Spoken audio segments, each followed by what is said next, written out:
The physician for the Australian national cricket team, Dr. Peter Brukner, and cricketer Shane Watson are joining me in studio. We're going to be chatting about the documentary Serial Killers. So welcome, guys. Thank you. It's great to be here. Now, this documentary, it's called Serial Killers. It's not a horror film. No, it's serial. It's serial with a C, yes, not with an S. C-E-R-E-A-L. What is this about?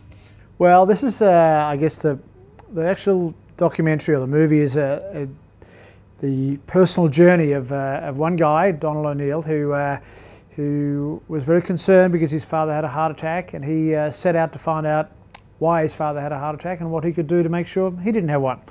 And that led him to Cape Town, South Africa, and Professor Tim Noakes, who is probably known to many here as a controversial figure who advocates a low-carb diet. And the movie is really the story of Donald's low-carb journey, if you like, with Tim.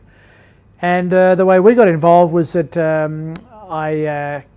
Donald and I made contact because I'm quite a supporter of the low-carb diet, and we arranged for a few of the cricketers who've also embraced the diet to be interviewed and say a few words about their diet and so on. And initially it was just to promote the movie.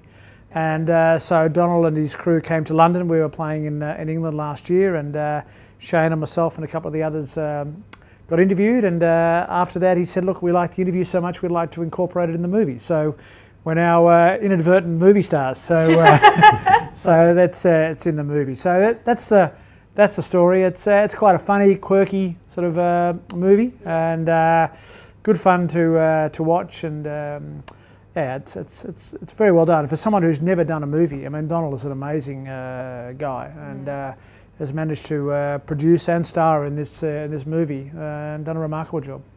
Amazing. Well, Tim Noakes is quite a controversial character here in South Africa, and an amazing person to speak to. He's very passionate about his theories and stands firmly behind them. I think what's controversial about him is Tim Noakes didn't always support a low-carb diet. So, Shane, why don't you tell me, have you always been on a low-carb diet? Me personally, no, I haven't. It's only been the last year or so that I've been on a low carb diet. So as an athlete, we're always told about the high carb, low fat diet that is the way to be able to make sure you got plenty of energy during competition, and that's what was bred into me since I was 17 or 18. But I always certainly had problems being able to try and keep my weight, especially my fat content, my skin folds, which get tested very often to be able to keep them low as well. So after talking to Doc on one of our tours, I started to read up a lot more about the low carb, high fat diet, and it's certainly it's something that my weight's been an issue for me over the last 5 or 6 years, trying to keep it down when I'm playing all the time.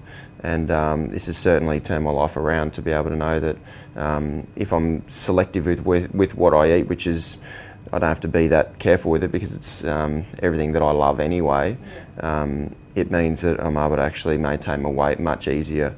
I'm much healthier. I'm able to have more energy throughout the day and not have little bursts and lows in energy, which I got previously on the high carb diet. So it's certainly made a huge difference to me, not just as an athlete, but more so as a person away from training and playing as well.